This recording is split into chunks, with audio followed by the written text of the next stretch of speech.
नमस्कार मित्रों, स्वागत है आपका ज्ञान गंगा आयुर्वेद क्लासेस में। My self doctor Anil Kumar Patel, MD anatomy. आज हम लोग कहीं न कहीं जर्म डिस्क फॉर्मेशन की बात करेंगे। Formation of germ layers are trilaminar, जो जर्म डिस्क होता है एम्ब्रियो में, उसके निर्माण की बात करेंगे। तो किस तरह से उसके इंडोडर्म अर्थात इंडोडर्म, एक्टोडर्म और मीजोडर्म का फॉर्मेशन होता है। तो हम लोग जानते हैं कि फॉर्मेशन ऑफ जर्म लेयर्स क्या होते हैं, इस पूरी घटना को क्या बोलते हैं, शुरू से लेकर अंत तक गैस्ट्रुलेशन। इस पूरी घटना को फॉर्मेशन ऑफ जर्म लेयर्स के हम लोग कहते हैं गैस्ट्रुलेशन।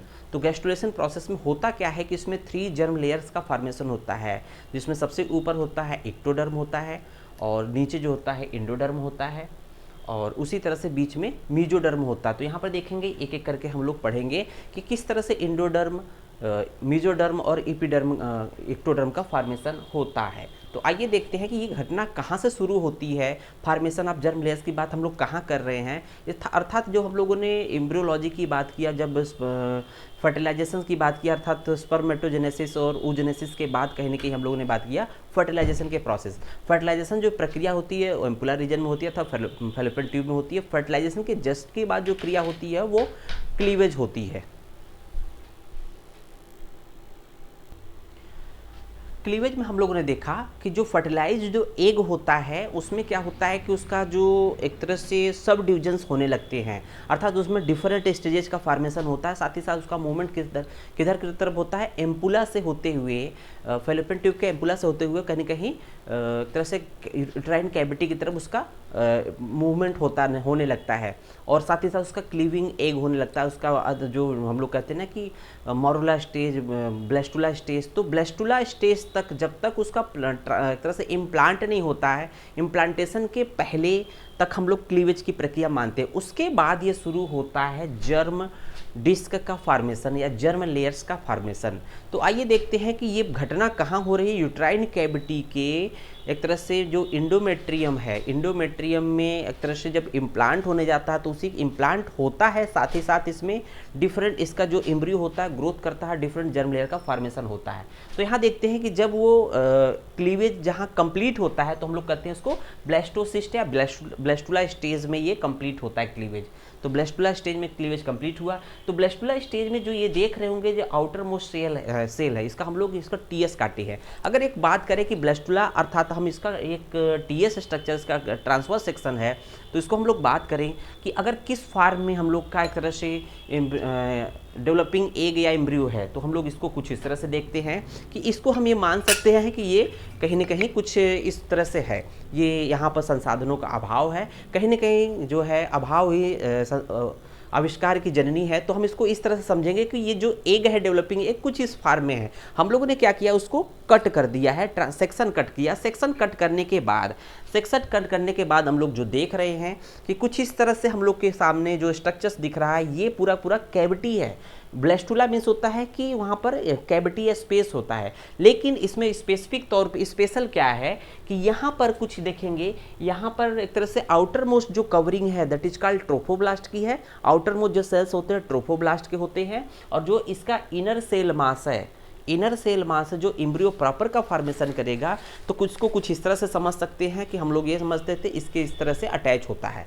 तो इस पर्टिकुलर स्ट्रक्चर से, पर्टिकुलर इस ट्रोफोब्लास्ट के लेवल पे, इस ट्रोफोब्लास्ट के से अटैच है आपका इनर सेल मास। तो इनर सेल मास कुछ इस तरह से अटैच है, जैसा कि डायग्राम में यहाँ इस तरह से दिखाया गया है। तो यहाँ देखेंगे इस पर्टिकुलर ट्रोफोब्लास्ट को जिसके along inner cell mass attach है, उसको हम पर्टिकुलर ट्रोफोब्लास्ट को देते हैं पोलर ट्रोफोब्लास्ट। बाकी जो रेस्ट ऑफ द ट्रोफोब्लास्ट है जिसके अलोंग कहीं ना कहीं इनर सेल मास अटैच नहीं है, तो ये जो बचा हुआ पार्ट है जिसको हम लोगों ने यहाँ से लेकर यहाँ दिखाया है, इसको बोलेंगे मूलर ट्रोफोब्लास्ट, मूलर ट्रोफोब्लास्ट। तो देखेंगे यहाँ पर इनर सेल मास जिसको हम लोग एम्ब्रियो प्रॉपर की उपमा दे रहे हैं, संज्ञा दे रहे हैं।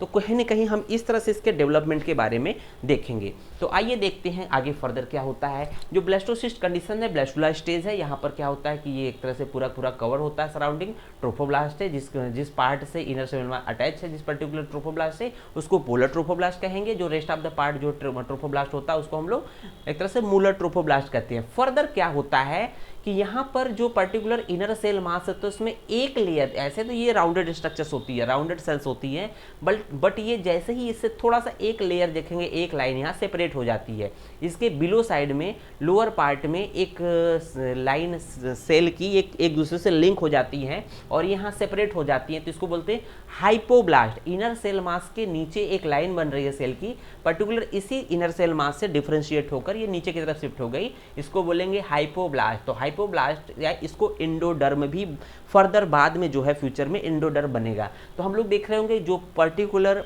जर्म लेयर फॉर्मेशन है या जर्म डिस्क का फॉर्मेशन है, उसमें सिर्फ जर्म डिस्क के साथ साथ उनमें अन्य स्ट्रक्चर्स भी होते हैं जो कि डेवलपिंग एम्ब्रियो में पाए जाते हैं। तो यहाँ पर देखेंगे वन बाय वन हम लोग पढ़ेंगे इसके बारे में कि हाइपोब्लास्ट का फॉर्मेशन जो पहला स्टेज में यहाँ बन रहा है हाइपोब्लास्ट, जो कि इनर सेल मास के द्वारा ही डिफरेंशिएट हो रहा है, जो बाद में इंडोडर्म के रूप में कन्वर्ट हो जाएगा। दूसरा स्ट्रक्चर हम लोग पढ़ेंगे कि एपीब्लास्ट अर्थात एक्टोडर्म का फॉर्मेशन कैसे होगा।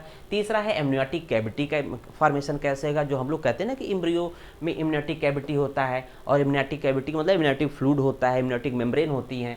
साथ ही साथ देखेंगे प्राइमरी याक सैक जो कि न्यूट्रिशन प्रोवाइड करता है, और उसके बाद देखेंगे एक्स्ट्रा एम्ब्रियोनिक मेसोडर्म जिसको हम लोग EEM एक्स्ट्रा एम्ब्रियोनिक मेसोडर्म से पढ़ेंगे। उसके बाद देखेंगे एक्स्ट्रा एम्ब्रियोनिक सिलोम, तो EEC एक्स्ट्रा एम्ब्रियोनिक सिलोम के बात करेंगे। फिर देखेंगे कनेक्टिंग स्टाक का फॉर्मेशन कैसे होता है, कोरियान और एमनियान का फॉर्मेशन कैसे होता है, और उसके बाद देखेंगे सेकेंडरी याक सैक के बारे में पढ़ेंगे, और सर्कुलर एम्ब्रियोनिक डिस्क और प्रिमिटिव स्ट्रिक के बारे में पढ़ेंगे, और साथ ही साथ देखेंगे इसमें मेसोडर्म का फॉर्मेशन कैसे होता है। तो यहाँ पर देखा हम लोगों ने जो पहला पॉइंट है ये दिखाया है, इसका मतलब हाइपोब्लास्ट अर्थात इंडोडर्म का फॉर्मेशन हो चुका है। तो यहाँ देखेंगे ये हाइपोब्लास्ट अर्थात इसका इंडोडर्म फॉर्मेशन किससे हुआ है, जो इनर सेल मास है वहीं कुछ सेल्स फ्लैटेंड होकर इसे सेपरेट हो जाते हैं, इसके बिलो हो जाते हैं, इससे हाइपो मीन्स होता है बिलो, तो ये हो गया इसका फॉर्मेशन हो गया इसका। फिर देखेंगे यहाँ पर कि अब जब इसके बाद क्या होता है कि जैसे ही हाइपोब्लास्ट इंडोडर्म का फॉर्मेशन होता है, ये जो इनर सेल मास जो बचे हुए सेल्स हैं वो क्या करेंगे, अभी तक तो राउंडेड थे, सर्कुलर थे, अब ये क्या हो जाएंगे एक तरह से प्लेट लाइक हो जाएंगे, एक तरह से कॉलुमनर सेल्स हो जाएंगे। तो यहाँ देख रहे होंगे कॉलुमनर सेल्स के रूप में हो गए। तो ये जो पर्टिकुलर कॉलुमनर सेल्स में एक सीरीज में अरेंज हो गए हैं, इसको हम बोलेंगे इपीब्लास्ट आर इक्टोडर्म। तो इपी मीन्स होता अपान, इनर सेल मास के जो नीचे जा रही थी उसको हम लोगों ने नाम दे दिया कि हाइपोब्लास्ट आर इंडोडर्म, जो ऊपर की तरफ जा रही है उसको हम लोग नाम देंगे इपीब्लास्ट। इपी मीन्स अपान, इनर सेल मास के जो ऊपर ही रह गए उसको हम लोगों ने इपीब्लास्ट, इसको हम लोग बाद में जो फ्यूचर में ये कन्वर्ट हो जाएगा पर्टिकुलर किस मेसोडर्म में, पर्टिकुलर किस जर्म लेयर में, तो उसको बोलेंगे इक्टोडर्म। तो यहाँ पर देख रहे होंगे बाइलेमिनर जर्म डिस्क का फॉर्मेशन हो गया है, मीन्स ऊपर की तरफ इक्टोडर्म है, नीचे की तरफ इंडोडर्म है, ऊपर की तरफ इपीब्लास्ट और इक्टोडर्म है, नीचे की तरफ हाइपोब्लास्ट और इंडोडर्म, अर्थात ये जो स्टेज है बाइलेमिनर जर्म डिस्क है। फिर इसके बाद देखेंगे फर्दर स्टेज क्या होता है कि यहाँ पर देखेंगे कि यहाँ पर पर्टिकुलर जो एक गैप क्रिएट हो जाता है। तो यहाँ पर देखेंगे डायरेक्ट जो ये एक तरह से इपीब्लास्ट है, एक इपीब्लास्ट सेल्स या इनर सेल मास जो कॉलुमनर हो गए थे, अरेंज हो गए थे, हम लोगों ने इक्टोडर्म नाम दिया। अब यहाँ इन दोनों अर्थात ये ट्रोफोब्लास्ट से जो अटैच है यहाँ पर एक गैप प्रोवाइड हो जाता है। तो यहाँ देखेंगे यहाँ कैविटी का फॉर्मेशन हो रहा है, किसके बीच में, तो किसके बीच में यहाँ देख रहे होंगे, एक तो आपका ये इपीब्लास्ट और इक्टोडर्म है, इपीब्लास्ट और इक्टोडर्म, और साथ ही साथ जो है इस ट्रोफोब्लास्ट के जस्ट बिलो, ट्रोफोब्लास्ट के जस्ट बिलो एक और सेल लेयर फॉर्म होता है जैसे एमनियोजेनिक सेल। एमनियोजेनिक सेल किससे बना होता है, तो इस पर्टिकुलर ट्रोफोब्लास्ट अर्थात पोलर ट्रोफोब्लास्ट से ही एमनियोजेनिक सेल बन गया। और देखेंगे यहाँ पर एमनियोजेनिक सेल और इपीब्लास्ट और इक्टोडर्म के बीच में जो एक गैप है या स्पेस है, इसको बोलेंगे एमनियोटिक कैविटी। तो एक एमनियोटिक कैविटी का फॉर्मेशन होगा कहीं ना कहीं, फर्दर इसमें एमनियोटिक फ्लूइड स्टोर्ड हो जाता है। उसके बाद देखेंगे यहाँ फर्दर देखेंगे, यहाँ पर हम लोगों ने हाइपोब्लास्ट फॉर्मेशन देख लिया, इपीब्लास्ट फॉर्मेशन देख लिया, एमनियोटिक कैविटी फॉर्मेशन देखा। अब नंबर है प्राइमरी याक सैक का। तो प्राइमरी याक सैक का फॉर्मेशन कैसे होता है, तो हम लोग जान रहे हैं कि जो ये जो एमनियोटिक कैविटी बना है इन बिटवीन द तो एक्टोडर्म और एम्नियोजेनिक सेल किससे बना हुआ है, तो कहने के पोलर ट्रोफोब्लास्ट से ही एक लेयर सेल की बनी है। इन दोनों के बीच में जो स्पेस है that is called amniotic cavity. जो बाद में जो ये एक तरह से इंडोडर्म की लेयर है, इंडोडर्म आर हाइपोब्लास्ट वाली जो सेल्स थी जो कि इसी इनर सेल मास से ही डिफरेंशिएट हुई थी, तो इसके नीचे का जो पूरा पूरा एरिया, चाहे ये एरिया हो, चाहे ये एरिया हो, चाहे एरिया हो, चाहे ये स्पेस हो, इसको हम लोग ब्लास्टोसिस्ट कैविटी कहते हैं। क्योंकि पूरा पूरा फॉर्मेशन किससे हो रहा है, ब्लास्टोसिस्ट से हो रहा है, ब्लास्टोसिस्ट से या ब्लास्टुला से हो रहा है। तो इसको हम लोग जो कैविटी है इसको बोलते हैं ब्लास्टोसिस्ट कैविटी। जैसा कि हम लोगों ने इसमें दिखाया था कि देखेंगे ये पूरा पूरा जो बाकी जो ये तो इनर सेल मास है, ये इनर सेल मास है, लेकिन ये पार्ट क्या है, ब्लास्टोसिस्ट है। क्योंकि ब्लास्टुला स्टेज है तो ब्लास्टुला में ब्लास्टोसिस्ट अर्थात कैविटी पाया जाता है। ब्लास्टुला अर्थात ब्लास्टोसिस्ट अर्थात यहाँ कैविटी पाई गई है। तो यहाँ देखेंगे कि ऑलरेडी यहाँ ब्लास्टोसिस्ट कैविटी बची हुई है। अब देखेंगे यहाँ क्या चेंजेस होता है कि इस एरिया में कहीं ना कहीं प्राइमरी याक सैक फॉर्मेशन होगा। तो प्राइमरी याक सैक होगा तो उसको एक कवर एरिया चाहिएगा, उसको कवर्ड चाहिए, उसको कवरिंग चाहिए।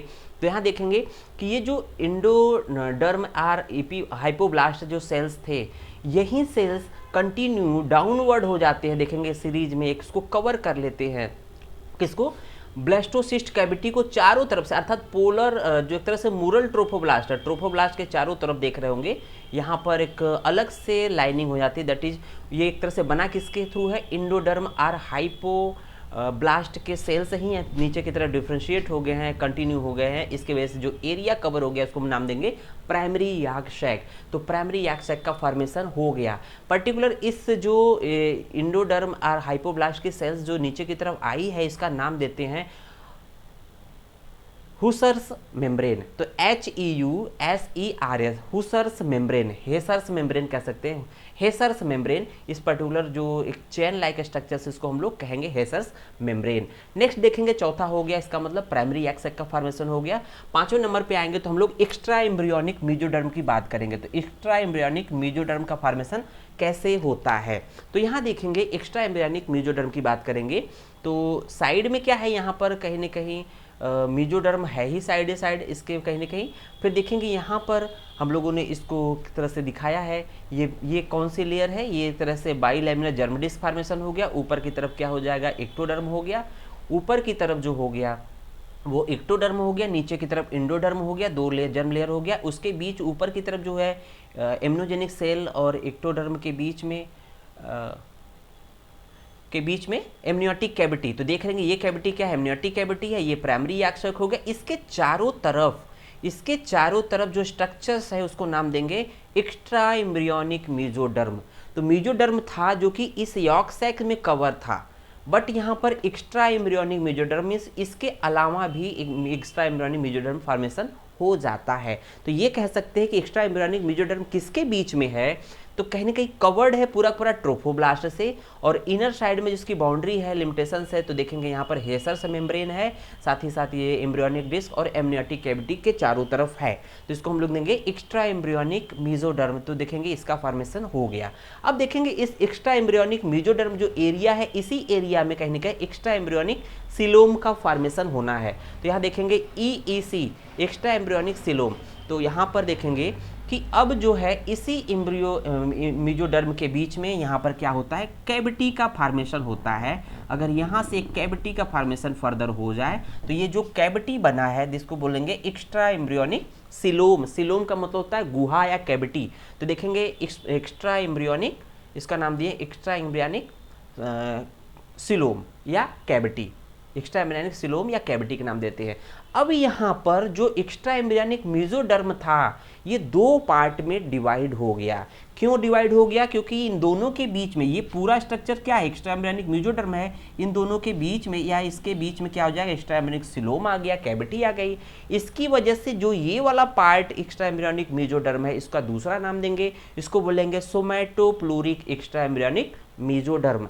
तो नाम है स्पेसिफिक सोमैटोप्लूरिक, प्लूरिक का मतलब होता है कि पेरीफेरी, सोमैटोप्लूरिक का मतलब होता है पेरीफेरल, ठीक है, सोमैटोप्लूरिक का मतलब होता है पेरीफेरल होता है। तो यहाँ देखेंगे कि एक्स्ट्रा एम्ब्रियोनिक सिलोम के बनने की वजह से जो पूरा पूरा एक्स्ट्रा एम्ब्रियोनिक मेसोडर्म था दो पार्ट में डिवाइड हो गया, जो कि ट्रोफोब्लास्ट मतलब मूरल ट्रोफोब्लास्ट और सिलोम के बीच का जो एक तरह से एक्स्ट्रा मेजोडर्म है उसको हम लोग नाम दिए हैं सोमैटोप्लूरिक एक्स्ट्रा एम्ब्रियोनिक मेजोडर्म। जबकि एक्स्ट्रा एक तरह से एक्स्ट्रा एम्ब्रियोनिक सिलोम और एक तरह से एम्ब्रियोनिक डिस्क या यॉर्क सैक के बीच में, यॉर्क सेकेंडरी एक तरह से यॉर्क सैक के बीच में जो एक्स्ट्रा एम्ब्रियोनिक मेजोडर्म है उसको हम नाम देंगे स्प्लैंक्नोप्लूरिक एक्स्ट्रा एम्ब्रियोनिक मेजोडर्म। तो ध्यान से देखिएगा। और जहाँ पर ये प्राइमरी यॉर्क सैक था अब ये कन्वर्ट हो गया सेकेंडरी यॉर्क सैक में। बाकी तो ये जर्म डिस्क है ही और ये एक तरह से एमनियोटिक कैविटी। अब देखेंगे यहाँ पर कुछ चीज़ें और फॉर्मेशन हो रही है साथ ही साथ। तो यहाँ देख रहे हैं कि जो सोमैटोप्लूरिक एक्स्ट्रा एम्ब्रियोनिक मेजोडर्म है, तो ये वाला पार्ट है सोमैटोप्लूरिक एक्स्ट्रा एम्ब्रियोनिक मेजोडर्म, ये वाला पार्ट सोमैटोप्लूरिक एक्स्ट्रा एम्ब्रियोनिक मेजोडर्म, या सिंपली इसको हम कह सकते हैं ये वाला पार्ट। ये बाद में फर्दर क्या बनाएगा फ्यूचर में, कोरियान का फॉर्मेशन करेगा, कोरियान। जबकि जो आपका स्प्लैंक्नोप्लूरिक एक्स्ट्रा एम्ब्रियोनिक मेजोडर्म का जो ये एक तरह से मेजोडर्म है, ये वाला पर्टिकुलर स्ट्रक्चर्स क्या बनाएगा, जहाँ पर ये दिया हुआ है इसको बनाएंगे एमनियन। ये एमनियन का फॉर्मेशन करेगा। तो ध्यान रखिएगा कि जो एक्स्ट्रा एम्ब्रियोनिक मेजोडर्म का वेरी वेरी इंपॉर्टेंट रोल है, ये एक तरह से एक्स्ट्रा एम्ब्रियोनिक सिलोम के फॉर्मेशन होने की वजह से दो पार्ट में डिवाइड हो गया। जो बाहर की साइड में है अर्थात ट्रोफोब्लास्ट और सिलोम के बीच में है, इसको देंगे सोमैटोप्लूरिक एक्स्ट्रा एम्ब्रियोनिक मेम्ब्रेन, और जबकि जो सिलोम और यॉर्क सैक के बीच में है इसको हम लेंगे स्प्लैंक्नोप्लूरिक एक्स्ट्रा एम्ब्रियोनिक मेजोडर्म। और साथ ही साथ जो सोमैटोप्लूरिक एक्स्ट्रा एम्ब्रियोनिक मेजोडर्म है वो फर्दर क्या बनाएगा फ्यूचर में, कोरियान का फॉर्मेशन करा है, कोरेगान। जबकि जो स्प्लैंक्नोप्लूरिक एक्स्ट्रा एम्ब्रियोनिक मेजोडर्म है वो एमनियन का फॉर्मेशन करेगा।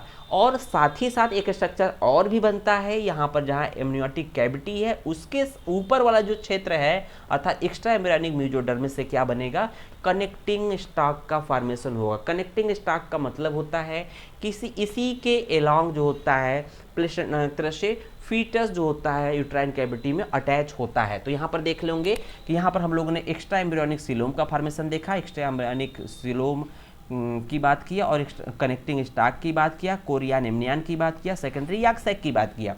सेकेंडरी यॉर्क सैक फॉर्मेशन होने के बाद इस सब स्ट्रक्चर होने के बाद आइए देखते हैं कि अभी हम लोग का मेजोडर्म बचा हुआ है। तो मेजोडर्म का फॉर्मेशन कुछ किस तरह से होता है। अब हमारा फोकस पर्टिकुलर इस रीजन पे होगा, पर्टिकुलर इस रीजन पे होगा। इसका मतलब कि बाइलेमिनर जर्म डिस्क पर ही होगा। बाइलेमिनर डिस्क को हम लोग सर्कुलर स्ट्रक्चर कट कर लेंगे, इसका शेप क्या हो जाएगा, सर्कुलर हो जाएगा। तो यहाँ पर देखेंगे कि कुछ सेल्स का अरेंजमेंट, जो एक रेड कलर की कॉलमनर सेल्स है, ऊपर हम लोग का क्या हो जाएगा, एक्टोडर्म है अर्थात एक तरह से हाइपोब्लास्ट था। नीचे वाला जो ब्लू कलर का है वो हम लोग नीचे वाली इसको हम लोग एक तरह से ये ऊपर वाली जो सेल्स है इसको हम लोग देखते हैं इपीब्लास्ट था, नीचे वाली हाइपोब्लास्ट है। इपीब्लास्ट जो है एक्टोडर्म में कन्वर्ट होती थी और हाइपोब्लास्ट जो है इंडोडर्म में कन्वर्ट होगी। तो आइए देखते हैं कि यहाँ पर जो किस तरह से अरेंजमेंट है, सेल्स का अरेंजमेंट है। यहाँ पर देखेंगे ये जो हम लोग दिख रहा है एक्चुअली में, ये जो हम लोग को सिर्फ सेक्शन दिख रहा है, तो कहीं ना कहीं सेक्शन इस रूप में दिख रहा है। तो हम लोग को देखेंगे सेक्शन किस रूप में दिख रहा है, इस रूप में दिख रहा है, देखेंगे सिंपली। तो यहाँ पर हम लोगों ने एक मॉडल बनाने की कोशिश किया है जो आपको दिख रहा है कि ये हम लोगों ने इस तरह टीएस कट किया है और ये कट किया है। तो यहाँ पर देखेंगे ऊपर का जो एक तरह से लेयर है जर्म डिस्क का हम लोग नाम देंगे इपीब्लास्ट। इपीब्लास्ट किसका मतलब ये एक्टोडर्म फॉर्मेशन, एक्टोडर्म फॉर्म करेगा। नीचे वाले जो ब्लू कलर की है जिसको देखेंगे हाइपोब्लास्ट अर्थात इंडोडर्म का फॉर्मेशन करेगा। लेकिन ये प्लेट के रूप में है, डिस्क के रूप में है। तो डिस्क के रूप में है तो ये कहीं ना कहीं हम लोग को इस रूप में दिखाया गया है। तो देखेंगे कहीं ना कहीं ये डिस्क है तो यहाँ पर इस रूप में दिखाया गया है, जो कि सामने से हम लोग को कट सेक्शन करने के बाद ये दिखता है। बट जब हम इसको थोड़ा सा इस तरह से करते हैं तो ये फॉर्म हमें दिखता है। तो ये देखेंगे ये फॉर्म में दिखता है, ये डिस्क के फॉर्म में कुछ इस तरह से। और इसको थोड़ा सा हम लोग टिल्ट करें तो ये वाला पार्ट प्लस ये वाला पार्ट भी हम लोग दिख रहा है। साथ ही साथ इसमें देखेंगे यहाँ फॉर्मेशन क्या होता है, प्रिमिटिव स्ट्रिक का फॉर्मेशन होता है। स्ट्रिक मीन्स होता है कोई इलोंगेटेड स्ट्रक्चर्स और सॉलिड रॉड लाइक स्ट्रक्चर होता है, ये होता है प्रिमिटिव स्ट्रिक। प्रिमिटिव स्ट्रिक से एक राउंडेड स्ट्रक्चर्स जो कि नोड लाइक स्ट्रक्चर होता है that is called primitive node. तो यहाँ देख रहे होंगे ये है प्रिमिटिव स्ट्रिक। तो ये स्ट्रक्चर है जो है प्रिमिटिव स्ट्रिक का। और इसके ऊपर जो है इसे अटैच किया है प्रिमिटिव नोड है। तो यहाँ देख रहे होंगे ये प्रिमिटिव स्ट्रिक है, ये प्रिमिटिव नोड है, और ये जो इंड है ये क्रेनियल इंड है। तो हम लोग इसको जब राउंडेड सर्कुलर डिस्क के रूप में इसको देखते हैं तो ये एक्स एक्सिस है, ये वाई एक्सिस है। एक्स एक्सिस का मतलब ये हुआ कि इस वाला पार्ट ये एक्स एक्सिस है, तो इसको हम मान लें ये एक्स एक्सिस है, ये वाई एक्सिस। अगर इसको हम लोग रिवर्स कर ले तो सामने हम लोग का वाई एक्सिस आता है, सामने क्या आ जाएगा, वाई एक्सिस आएगा। तो ये कॉर्डल इंड हो जाएगा, जो एक्स एक्सिस हो जाएगा फर्दर हम लोग का जो हेड वाला पार्ट बनाएगा। तो भविष्य में जो है एम्ब्रियो का ये हेड वाला पार्ट बनाएगा एक्स एक्सिस, और जो टेल वाला है कॉर्डल इंड तो इसको ये बनाएगा। तो फिर देखेंगे यहाँ पर एक्स एक्सिस जो कि फर्दर जो है हेड के रूप में आ जाएगा और यहाँ टेल के रूप में आएगा। तो यहाँ देखेंगे इसको बोलेंगे, इस पर्टिकुलर इंड को बोलेंगे क्रेनियल इंड। तो ये क्रेनियल इंड है, ये कॉर्डल इंड है, ये क्रेनियल इंड है, ये कॉर्डल इंड है, कहीं ना कहीं यहाँ पर दिखाया गया है। फिर देखेंगे यहाँ पर होता क्या है कि जो ये ऊपर की जो लेयर है, ऊपर की क्या है, इक्टोडर्म है या हाइपोब्लास्ट है। होता क्या है कि फर्दर क्या होता है कि जो ये प्रिमिटिव स्ट्रिक है, ये प्रिमिटिव स्ट्रिक में जैसे अगर गीली मिट्टी का या आटे का उसको प्रेशर दे दे तो उसमें नाली नुमा स्ट्रक्चर्स बन जाती है, तो गड्ढा बन जाता है, इलोंगेटेड गड्ढा बन गया। तो हम लोगों ने फिर इसको रॉड से हम लोगों ने इसमें देखा कि इसमें यहाँ पर प्रेशर देने पर ये नाली नुमा स्ट्रक्चर बन गया। तो और साथ ही साथ जो यहाँ पर प्रिमिटिव नोड था, सॉलिड था, बीच में क्या हो गया, यहाँ पर एक तरह से ओपनिंग हो गई। ये ओपनिंग हो गई कि ये ओपनिंग कहाँ जा रही है इसको हम लोग बता रहे हैं।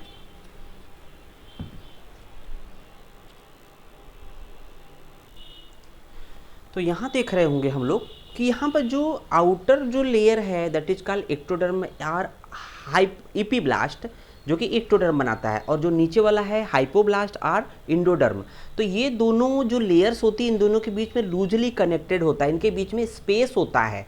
तो यहाँ पर हम लोग स्पेस दिखाने की कोशिश कर रहे हैं। यहाँ पर जो है ये स्पेस है, दोनों के लेयर के बीच में स्पेस है, अर्थात ये जो प्रिमिटिव नोड बना है या प्रिमिटिव स्ट्रिक है, प्रिमिटिव नोड बाद में प्रिमिटिव ग्रूव के रूप में कन्वर्ट हो जाता है। यहाँ से पर्टिकुलर जो एक्टोडर्म है यहाँ की सेल से ही इसमें ट्रांसफर होती है इसी नोड, क्योंकि पिट मतलब होता है बाद में प्रिमिटिव नोड कन्वर्ट हो गया प्रिमिटिव पिट में।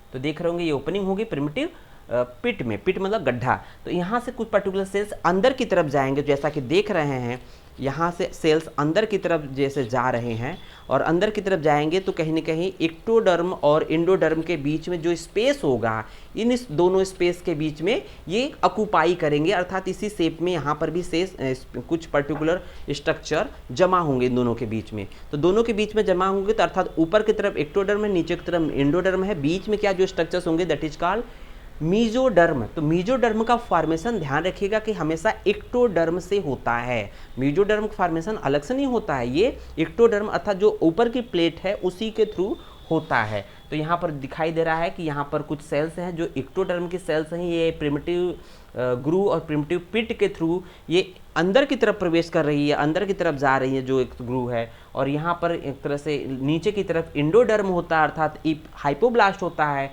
ये बीच इन दोनों एक्टोडर्म और एक्टोडर्म इंडोडर्म के बीच में यहाँ के सस्पेंड हो जाती है, रुक जाती है, इसकी वजह से मीजोडर्म का फॉर्मेशन होता है। तो इस तरह से हम लोग ये गैस्ट्रुलेशन या स्टेज की बात करते हैं। यहाँ पर एक तरह से जर्म लेयर फॉर्मेशन अर्थात जो 3 जर्म लेयर होता है, एक्टोडर्म ऊपर की तरफ होता है, इंडोडर्म जो होता है बिल्कुल नीचे की तरफ होता है अर्थात इनर साइड बॉडी के, और जो होता है जो मीजोडर्म जो होता है इन दोनों के बीच में होता है। तो कुछ इस तरह से हम लोगों ने यहाँ पर फॉर्मेशन ऑफ जर्म लेयर्स की बात किया। धन्यवाद।